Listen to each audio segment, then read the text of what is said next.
তো সাধারণ যত আসামি আছে না কেন সবাইকেই নিয়ে যাওয়া হয় এটাতে। শুধুমাত্র যে ভিআইপি তা না। বিগত দিনে যেসব প্রিজন ভ্যান চালিয়েছে তার থেকে এটা অনেক আধুনিক। যেমন সিসি ক্যামেরা, ইঞ্জিন, তারপরে এয়ার কন্ডিশন, দেখা যায় যে এটার ব্রেকিং সিস্টেম, তারপরে এটার হলো ইমার্জেন্সি ব্রেক, সিসি ক্যামেরা, তারপরে আমার পিছনে দেখার জন্য ব্যাক ক্যামেরা সিস্টেম।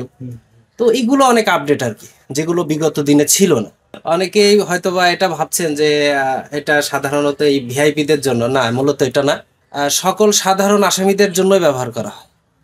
আমাদের কর্তৃপক্ষ যে আদেশ দেয় যাদেরকে নিয়ে যাওয়ার জন্য বলে, দেখা যায় যে আমরা অনেকাংশেই কাশিমপুরে যাওয়া হয়, আমাদের কেরানীগঞ্জ কারাগার থেকে কাশিমপুরে যাওয়া হয়।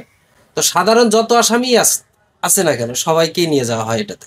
শুধুমাত্র যে ভিআইপি তা না, সাধারণ আসামির জন্যই আর কি। এটা সাধারণ যে আসামি আছে তাদেরকেও যদি অফিস কর্তৃপক্ষ চালান দেয় এটাতে করেই নেওয়া যায়। এটা বাংলাদেশ জেলে এটা 5টা আসছে, 5টা নতুন প্রিজন ভ্যান আসছে।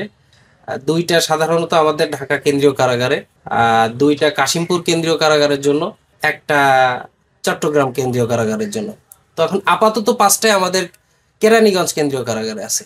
এটা আমরা 5টা আমরা আর কি মনিটরিং করে এটা চালাচ্ছি আর কি। পরবর্তীতে এগুলো তাদেরকে দিয়ে দেওয়া জি জি জি জি জি জি 5টা তো দেখা যায় যে লাগবে না, ওই জন্য আর কি। ওগুলো তো অনেক বড় জেল, সেক্ষেত্রে ওখানে দিবে আর কি। আমাদের আইজি স্যার আর কি এটা সিদ্ধান্ত নিয়েছে।